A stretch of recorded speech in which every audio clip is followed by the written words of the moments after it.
Hello students of class 10th। अब हम लोग पार्ट नंबर 9 की तरफ चलेंगे। पेज नंबर 92 आपका सेंट्रल गवर्नमेंट का प्रेसिडेंट है ना।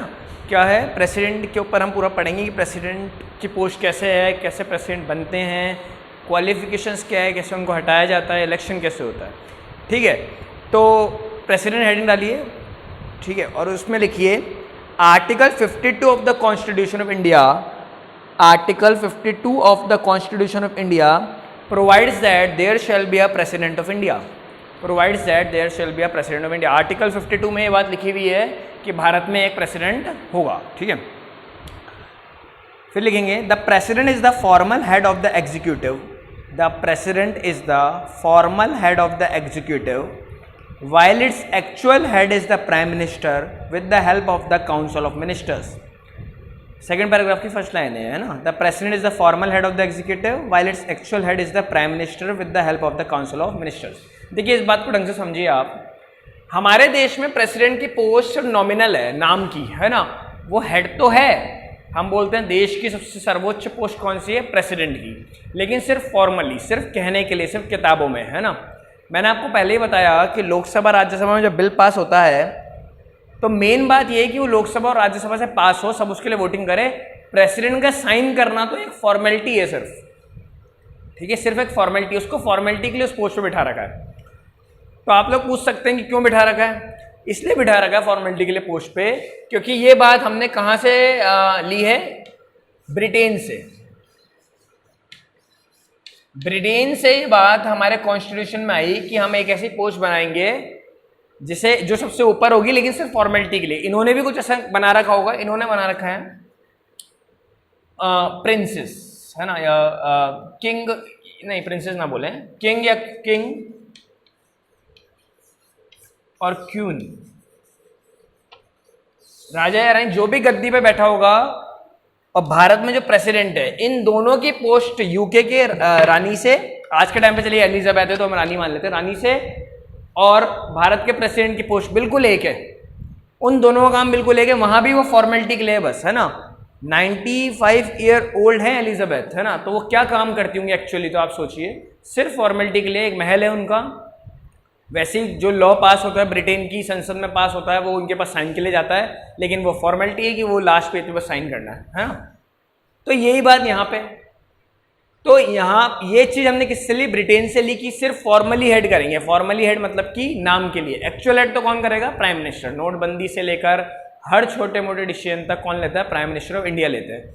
प्रेसिडेंट एक्चुअल फॉर्मल हेड है, कोई बिल साइन कराना हो, कुछ हो, तो उनके नाम से होगा। जैसे फॉर एग्जाम्पल मैंने आपको बताया था प्रीवियस लेक्चर्स में कि 1975 में इमरजेंसी लगाई थी देश में, किसने, इंदिरा गांधी ने। ठीक है, मोहम्मद हिदायतुल्लाह ने उस इमरजेंसी पे साइन किए थे, मैं मान सकता हूं, लेकिन वो सिर्फ फॉर्मली था। पूरे देश को पता था कि मोहम्मद हिदायतुल्लाह जो प्रेसिडेंट थे उस समय पे, वो तो अपनी मर्जी से प्रेसिडेंट इमरजेंसी लाए नहीं होंगे, प्रेसिडेंट रूल लाए नहीं होंगे। वो किसकी एडवाइस पे लाए होंगे, प्राइम मिनिस्टर की एडवाइस पे। आगे वाला वर्किंग पढ़ेंगे ना प्रेसिडेंट की, तो भी यही पढ़ेंगे कि प्रेसिडेंट वर्क किसकी एडवाइस पे करता है, प्राइम मिनिस्टर की। और एडवाइस तो सिर्फ क्या, बोलने में अच्छा लगे इसलिए लिख दिया है ना, ऑर्डर ही होता है वो एक तरह से। एडवाइस मतलब सलाह, ऐसी सलाह जिसको आप माननी पड़ेगी आपको, तो वो ऑर्डर ही हुआ है ना। मैं आपको कोई सलाह दूं, आपको माननी पड़ेगी, वो ऑर्डर है। ठीक है, सलाह तो ऐसा होता है कि कोई माने ना माने, लेकिन प्रेसिडेंट को सलाह माननी ही पड़ती है।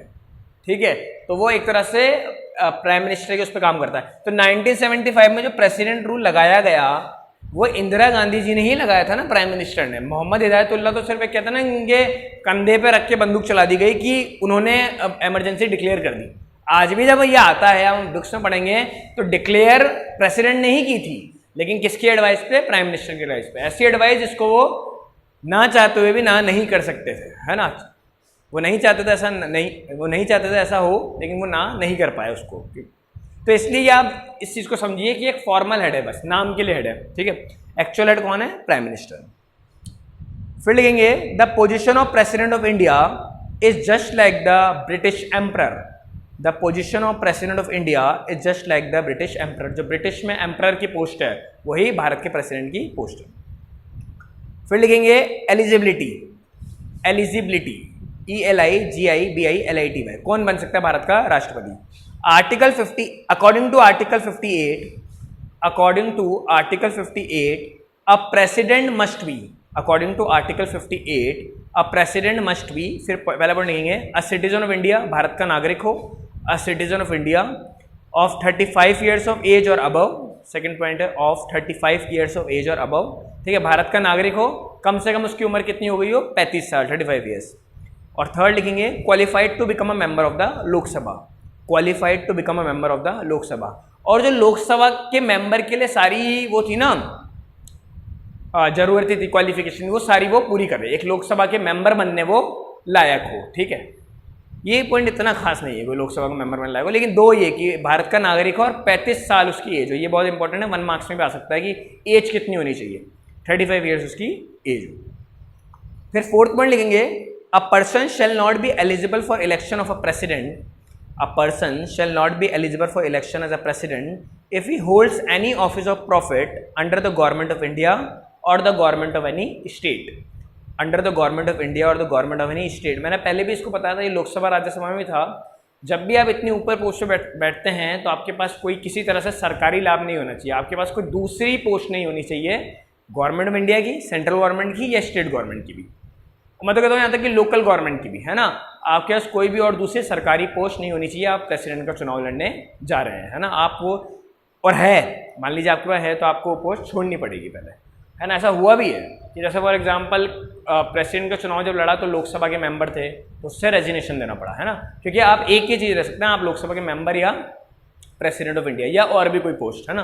तो प्रेसिडेंट ऑफ इंडिया खुद में इतनी बड़ी पोस्ट है कि उसके साथ कोई और पोस्ट नहीं चलती है, तो इसलिए ये बात हमें लिखनी पड़ती है। फिर हेडिंग डालेंगे इलेक्शन ऑफ द